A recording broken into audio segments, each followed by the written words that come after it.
and the ranking member for your efforts to address the high prescription drug prices. As I crisscrossed my state last year, I heard from countless constituents who worry about being able to afford their medications that in many cases don't just improve their lives, but keep them alive. Many of these life-changing, life-saving prescription drugs that millions of Americans rely on were discovered, developed, and brought to market by the ingenuity of New Jersey researchers and New Jersey companies. That's right, among the 9 million New Jerseyans I am so privileged to represent are hundreds of thousands of people who work at the forefront of innovation in medical research and clinical trials. So if there's any state in the country where people ought to be able to afford the medications they need, it's in New Jersey, the medicine chest of the world. That being said, if we're going to take billions of dollars from an industry so important in my state, then it should be going to patients, not to funds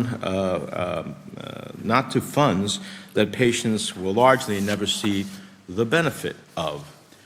And quite frankly, I'm frustrated to see that for the most part, this legislation leaves untouched the role that health insurance companies and pharmacy benefit managers play in this debate over costs, even as they make handsome sums of money at the expense of patients and consumers.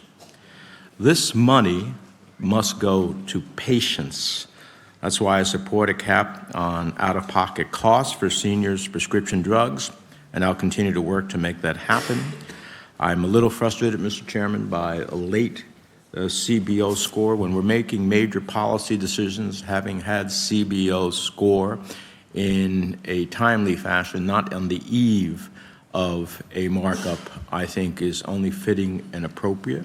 And I would urge both you and the ranking member to make sure that we have CBO scores in our hands in a reasonable and fair time to make an analysis about the effect at the end of the day on, in this case, patients, but in any other context in terms of the legislation we'll be voting on.